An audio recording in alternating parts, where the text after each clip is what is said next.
then we hear this narrative of, well, it doesn't affect young people, or young people will recover from it, or kids only get the sniffles. That, in my opinion, is pure bullshit.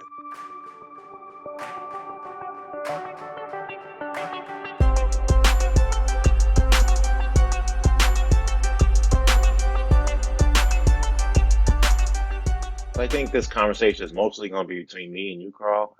I'm a former athlete and you're a former elite athlete, so he's I'm more posing the as a brains Redskins of fan. brains a bunch. Man, I played ball back in the day. Come on. Anyway, I'm not all brains and looks, Carl. Don't let him fool you, okay? welcome back to Recommended Daily Dose. I'm your host, Dr. Clinton Coleman, along with my athletically challenged colleague, Dr. Sharad Sugger. We have What's a up? special guest today. He is a two-time NFL Super Bowl champion of New York Giants. He's also a fashion entrepreneur and owner of G3 Clothing. We have Carl Banks in the house. Welcome, sir. Welcome. Thank you for having me. Thanks Thanks for for being being here, here. Carl. Yeah, Now, man. suffice it to say, we're living in very interesting times. So we want to get your opinions on all the social, racial issues that have been going on, and particularly how it relates to sports, as well as what your opinions are as far as the pandemic in sports, and last but not least, if you can help my colleague with some fashion advice, because I know you're in the fashion industry. If you just look at his 1978 butterfly collar, if you get Carl, I uh, mean, is that I've pink? always What is thought that? if you have it, flaunt it. Carl and I always prescribe to that mantra: if you have it, flaunt it. So, people like you that are very thin build, Clinton, you got to cover up. But, him and I, well, we'll talk about it. We got a lot to go on, but we should hit the serious stuff first, most likely, I think. So, and yes. Carl, I'll tell you the reason we want to discuss the racial issues, and we've always tried. Well, we try to be entertaining and be medically relevant. We do feel it's our obligation as physicians to talk about race and issues and how it affects public health and health in general. And I think that's expanded to a lot of other issues as well as sports. So the idea of staying in your lane, I think, is an antiquated one. So what is your thoughts on that? Well, I couldn't agree more with you. I think where we have come, if I just look at the silo of athletes, right? Athletes and activism. Um, if you were historically an activist, you were looked upon as an outsider, an agitator. If you advocate for rights in your community, it was frowned upon because, traditionally in sports, when you use the phrase stay in your lane, that's exactly what it was. It was like, you're here to play football. We don't want this other stuff in our locker room.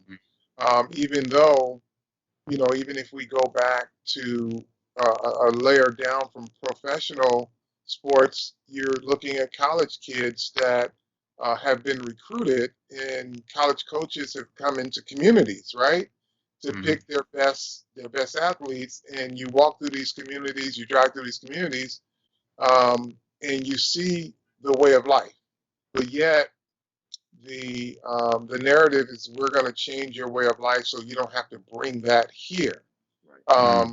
But you are a product of your environment. And obviously, when you get into certain environments, be it college or pro, you have to comport yourself as a professional, but you don't have to compromise uh, who you are, what you stand for, and what you believe in. And it has been so depressed for years. And then if you were a person who was advocating or being an activist for causes, it was just frowned upon. But now, um, given, we're a few years removed from Colin Kaepernick being the worst American that could ever exist Right.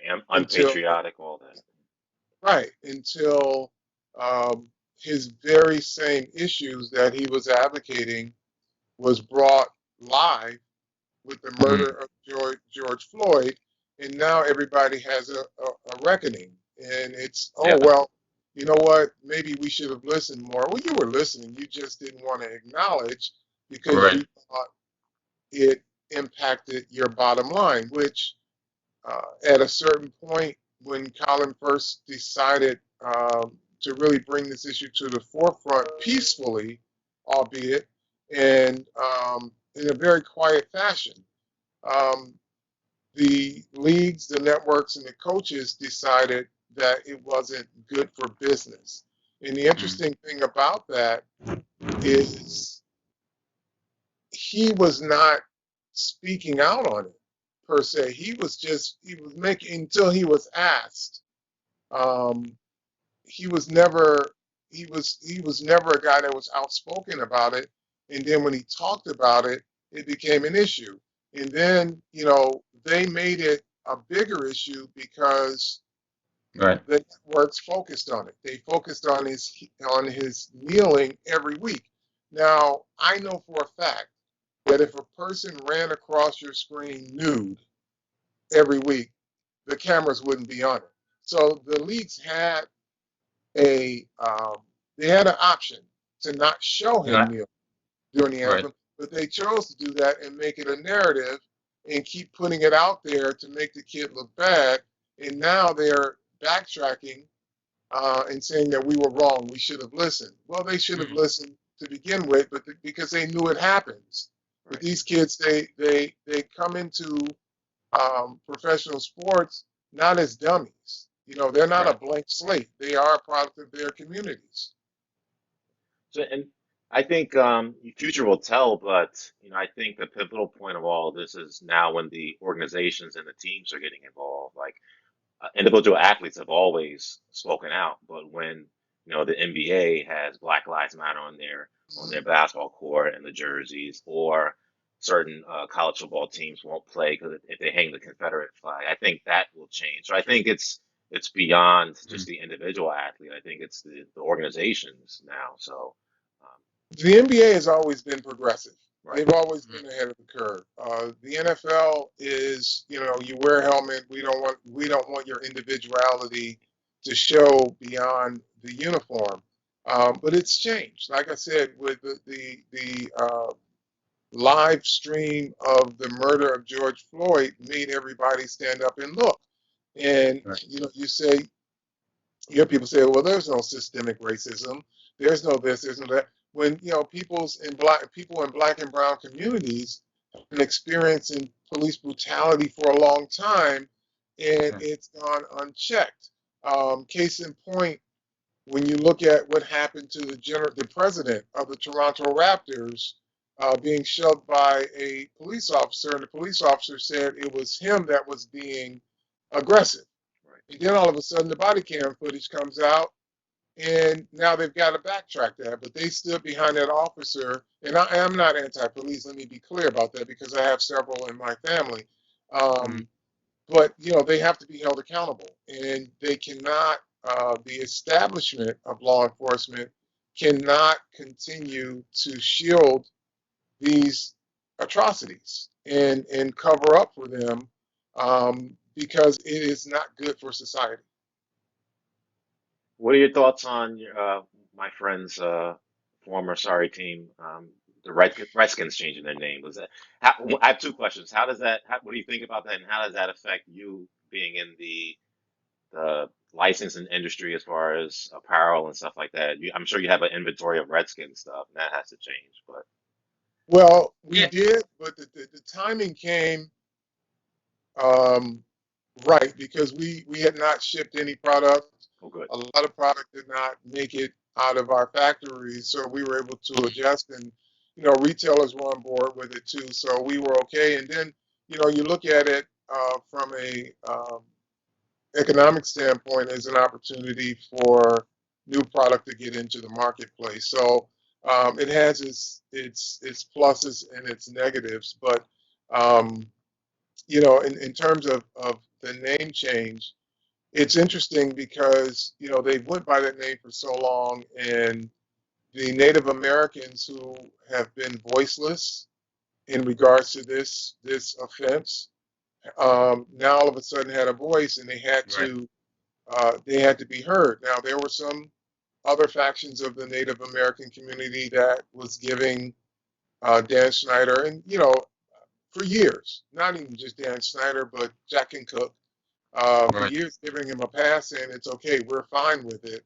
But with generations, the change of generations, people's sensitivities are different, and I don't think it was any less offensive back in the Yes, 70s or of the course. 60s. It was probably more offensive, but people's voice are being heard, and they had to make the change. Yeah, I like that, Carl. I mean, if I can interject, because yes, I've been a fan since I was a kid. I'm from Maryland, and there was some sentiment among friends, colleagues that hey, this has been a name that hasn't bothered anyone for so long. Why make it a big deal now? And I like the way you brought it out. Is that this has always been offensive.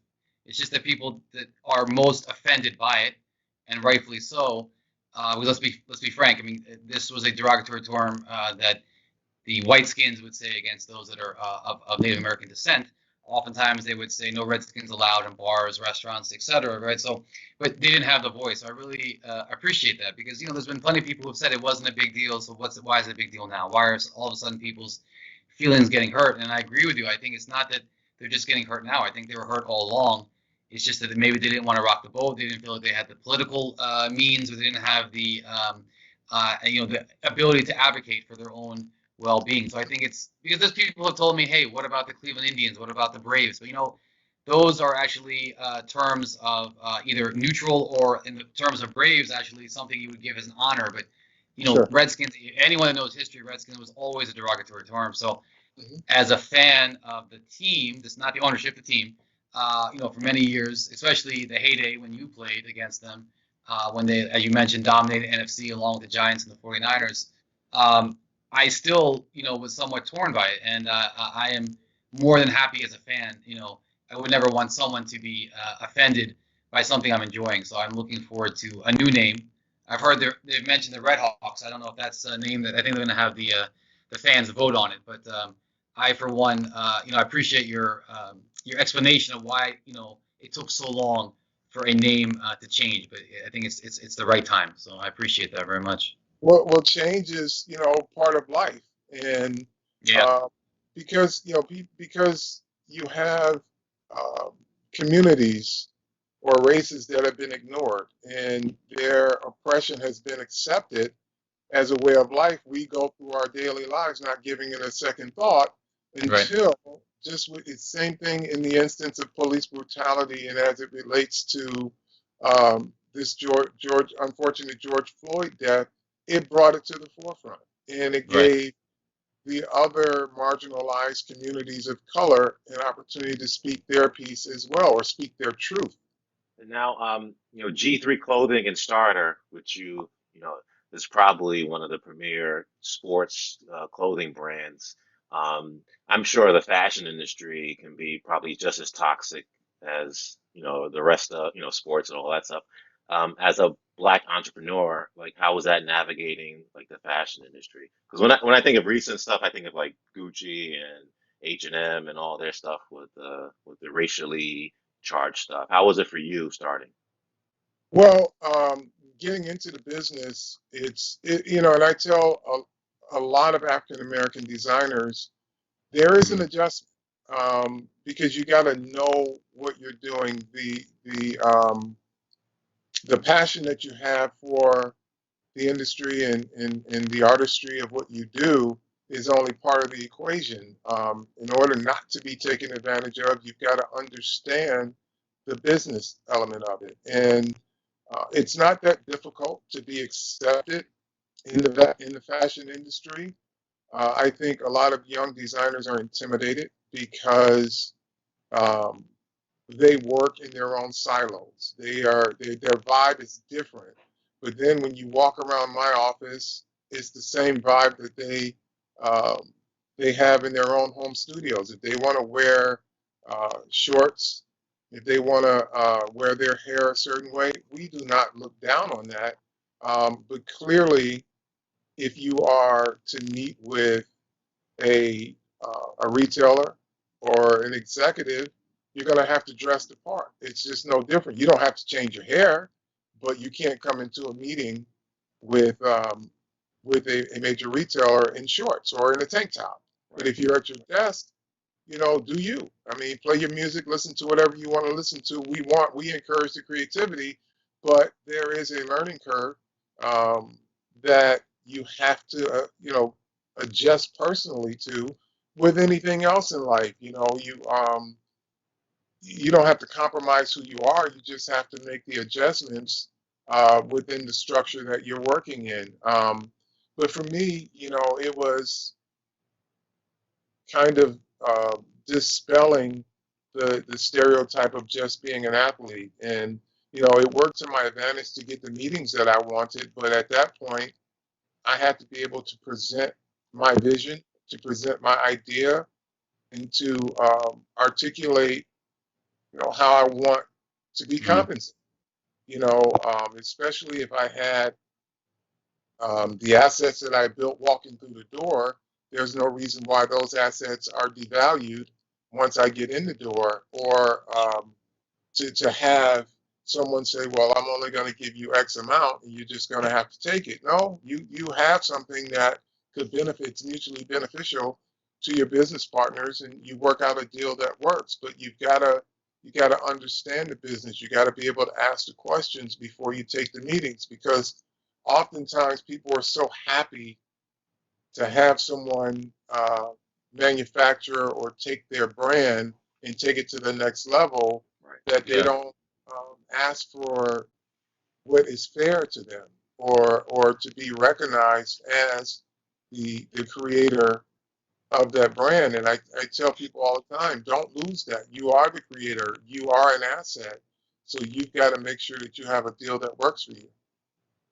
Carl, I appreciate that. And you mentioned, dressing the part. And, when Clinton first started practice, he would wear tank tops and shorts. And I told him, listen, man, if you're a doctor, you shouldn't be seeing patients. So you see now he's got more of the golfer Let's talk vibe about going your on. shirt, your collar though, And he's a big look. I with the dress taco meat like how underneath. tennis players dress. He dresses how golf players dress. But tennis, golf. We're gonna switch it up a little bit. I mean, during this COVID-19 pandemic, have become very popular, right? Because they're kind of naturally socially distant. Yeah. So, and we recently heard in the news about how the Big Ten and some other football conferences in college are now delaying the season because they're finding out with their young athletes, otherwise healthy, developing a lot of issues with COVID-19. One being cardiomyopathy, and just for anyone listening out there, it's the cause of sudden death in athletes. When you suddenly hear about athletes that just otherwise healthy that drop dead, right? So it's a inflammation of the heart, and we now know that COVID-19 can cause that. So the reason I'm bringing it up is, I was wondering, what are your thoughts about how, and I'm not just talking elite athletes like yourself, but I mean or even college athletes, but back to school. I mean, everyone wants to do sports in some way, shape, or form for their kids. Watch sports, have their kids play sports. So what are your thoughts on about just how we can do about safely during this Well, strange times of COVID? you guys are in the medical profession, so I subscribe to science, and Good. the people that know. And it's not a political issue for me. It's a issue of humanity. Mm-hmm. And what I know about sports is that it can be a great uniter. But what I also know about human behavior is that you can't legislate it. And you have to have a buy-in for the good of all, or else you're going to be denied the luxuries in life that you're accustomed to.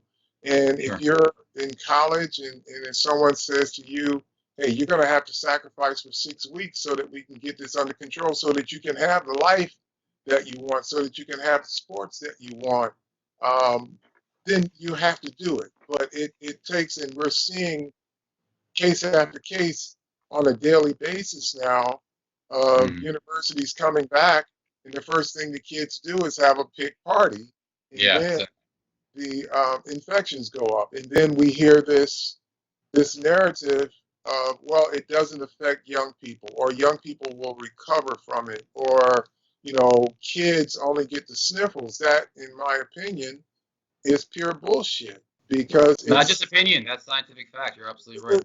the thing about it is, we're talking about humans. Are we saying that um, it's okay for people to get a deadly disease that we don't know everything about right now? Right. That's right. Is it okay that, okay, well, your kid gets it and he goes home to his parents and his parents die as a result of it? Or if you're in Right. society, well, yeah, I got it, but I'm 18, I'm going to be fine. But I'm in a store and there's a clerk who's a senior citizen, or someone who has an underlying condition that now contracts COVID and they die.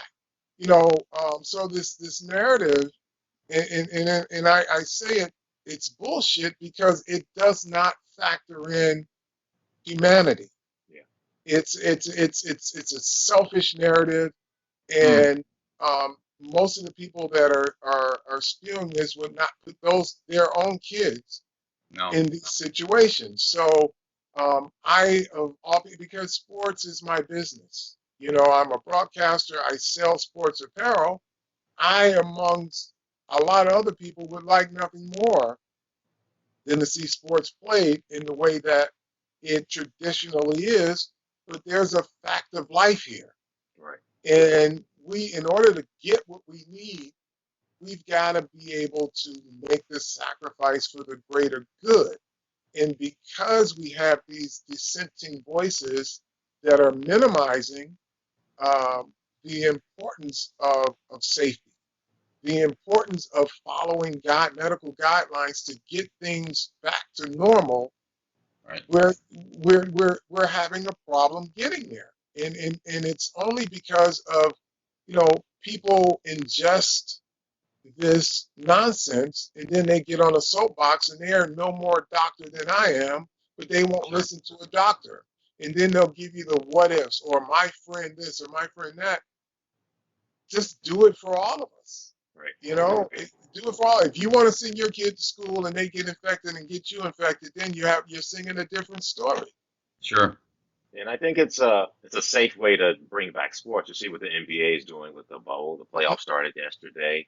Golf is playing. I think soccer, baseball had some hiccups. Do you think Mhm. that'll work with the NFL? I think the rookies can't even sneak their women in the hotels. Do you think Nor, they nor, have the discipline to nor do should that? a rookie want to be honest with you. That's true. Yeah. Um, Do you think but the but NFL is football in general is can be practiced or played in a way that's compliant? Like you can't be socially distant, and you can't. I mean, those things are pretty difficult, I guess. Well, they're difficult, but when you create the isolation similar to what the NBA has done in Right. hockey and a few others, where they're amongst themselves right now in training camp. So they have the most complex testing systems, and they have tiered the access to even employees that no one is to be around the players.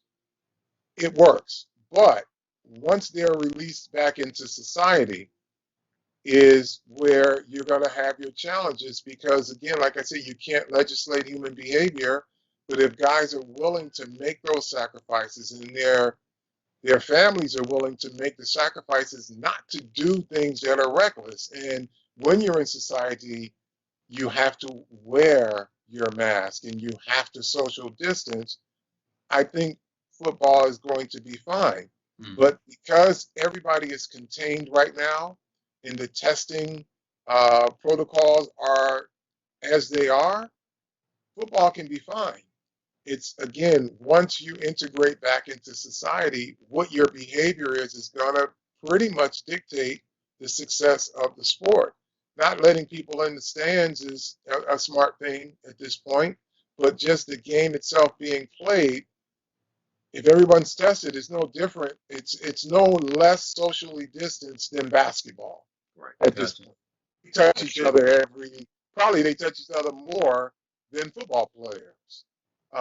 So it's no different, but all of those guys have tested, they've cleared their medical protocols, and they're not in and out of normal society. So they are able Right. to maintain their health status. Carl, when we talk to you, it's clear your empathy for others, really shines through. And then, everything you spoke about for the greater good, for public health. I mean, I tell you, if more people thought that way, our jobs would be a lot easier. So I really commend you on that. And I think that's a good segue because you're not just a man, a businessman, you're not just a former elite athlete, but you're also someone who gives back to your community. And I know, and I was speaking to Clinton, before you logged on, about all your work in the community. And I would love to hear, about the Carl Banks Foundation, et cetera. So if you could touch on that, I think that would be fantastic. Well, I've dedicated myself to basically three causes. One is autism. because I have nephews that are autistic. Um, the other one is Men Stopping Violence Against Women. It's a not-for-profit out of Georgia that's doing great work. And because sports in and of itself traditionally has fostered the culture of toxic masculinity, Mm, because of all the machoism. Um, I think, and it's changing. Players are evolving, right. um, but that's important to me. And then the other one are children of incarcerated parents. Because if we've lived through the 80s and 90s, forgive the sirens in the background, No problem. New York City. But if we lived through, the 80s and 90s, we Right. knew that the criminal justice system took away a great deal of parents from their children, and we've seen second generations repeat certain behaviors because they have not had the parenting that has been necessary for them. So, working with children of incarcerated parents and making sure that they have some type of contact uh, with their parents that are incarcerated, I think is very important. No, that's fantastic. I mean, I have to ask you, where do you find your time to do all these different things? I mean, three different major charities. I want to ask you about your work with autism. You mentioned, you have a personal, familial, a reason to be so involved.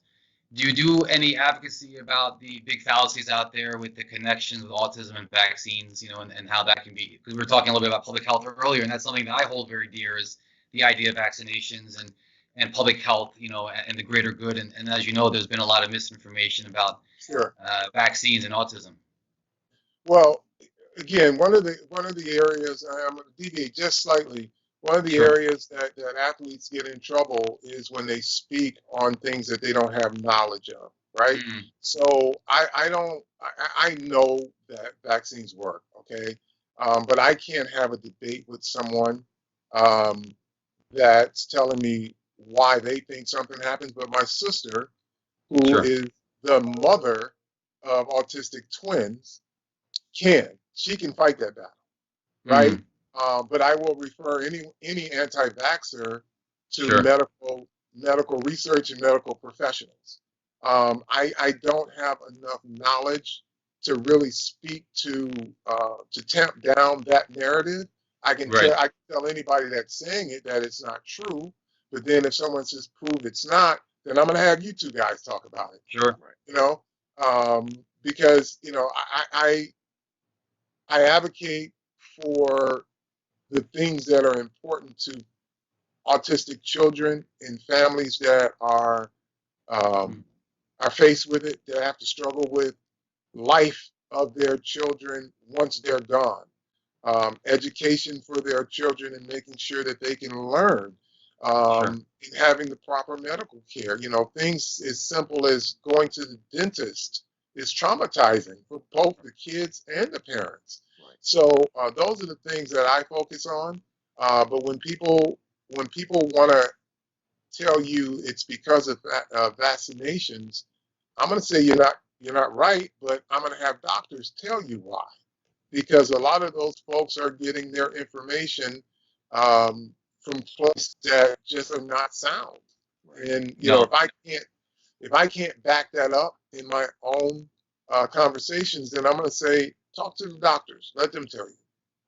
no, I appreciate that because, while we need scientists and physicians and researchers to have that discussion, we need people of your stature to at least, advocate because a lot of people Sure. are going to listen to you, and that's really, I mean, I hold that dear to my heart, so I appreciate you answer that question almost as perfectly as one could. It's the saying, hey, I can't necessarily speak to every scientific issue because we know autism is a multifactorial issue. But to say, look, let's trust science and let's look at the scientific data, which, by the way, of course, as we hopefully most of us should know, has never shown any association with autism. Um, by saying, hey, I advocate for this, but I will let the scientists discuss it. That's really a fantastic way to go about things. It's kind of like if I can be a football fan, but I'm going to allow. I can't really say too much because I never Because went you're a anywhere besides Redskins where I fan. That's play. why you can't So say too much. The Washington football team. Let's be correct here now. So, well, can I ask you just a Well, quick question oh aside? God. So, no, so for the NFL gear, so my son said, "Okay, Dad, I can't wear my Redskins jersey anymore." I said, "No, we can't." You know, he said, "Well, can you buy me a Washington football team jersey until next year when I can get the new?" And I said, "No way." You know, I mean, you're 11 years old. I'm not spending. You know, I mean, you have to learn the value of a buck, but isn't that a little? And again, this is a completely off base here. But isn't that a little sneaky of I guess the NFL apparel, you know, that they're going to sell, and because people are going to buy it, right? They're going to buy Right. the Washington football jerseys, and then in 1 year, I guess they'll buy the whatever it's going to be, the Red Hawks or the Red something, presumably. So, is that just the way it is? They just know that people are crazy about NFL gear and they're going to buy it no matter what. Yeah, but fandom, and this is the beautiful part of why I got into the business, and I took the Starter brand over, Okay, yeah. is because Starter was the first brand to really make fandom aware of experience, right? Mm, So to be able to have something that represents your team I, today okay, yeah. is important because if you know anything about fans, and this is where it's the curse of my business, is that they buy multiple things. Yeah. My business, the curse of my business is I manufacture too well. My product doesn't fall apart. So if I go to FedEx Field, I see Mm, jackets that I've manufactured 10 years ago still looking sure. great. Um, but a lot of these things, they wear out and people want to buy the next one anyway. And I think that's part of the consequences of, or intended consequences of, some of the shoes that are out. People buy, they have to have the next one and the next one and the next one. And I Right. think that mentality has spilled over um, into sports apparel as well. It's just not having one and being good with it anymore. It's having the next one or the new one. Right.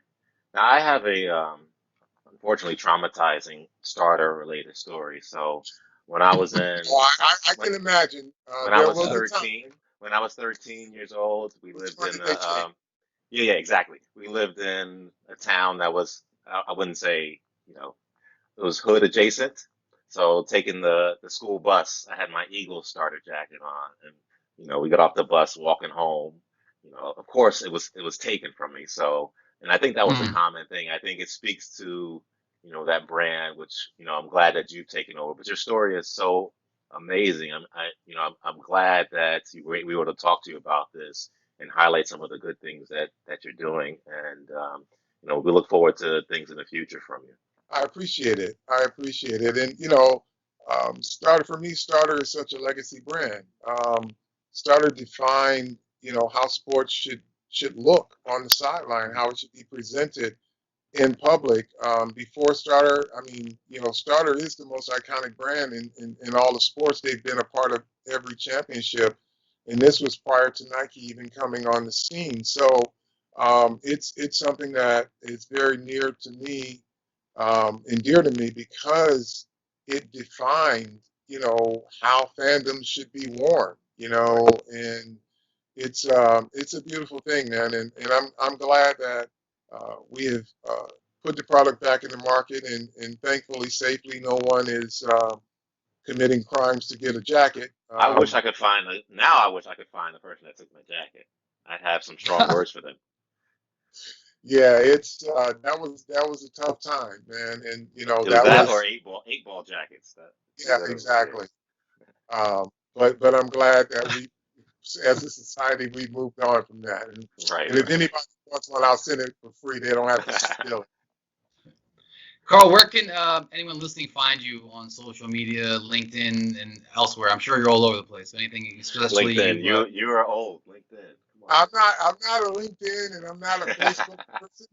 I'm Instagram, something. Give me I'm something. Instagram and I'm Twitter. Carl Banks GIII is where I am, and please follow me because I have a lot of fun stuff. You asked me how do I have time to do all of that, and I still have other um, ambitious goals that I'm pursuing now, in the food space as well. So stay tuned.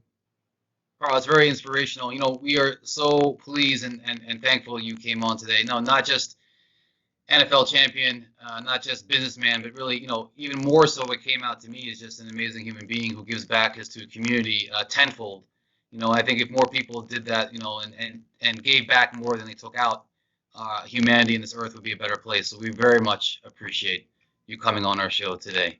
Well, I appreciate you having me. And, when we speak of humanity now that we're in a pandemic and we see how much, is taken away from us when we take it for granted, maybe it does move us towards, a more unified culture. Well, I tell you what, I don't think Clint and I have had a better guest, and been able to be a host to a better guest in recent times than you. So again, I'm so pleased for you to come on and recommend Daily Dose. Find us on Spotify, on iTunes, and as well as on YouTube. The link will be at the bottom of the screen.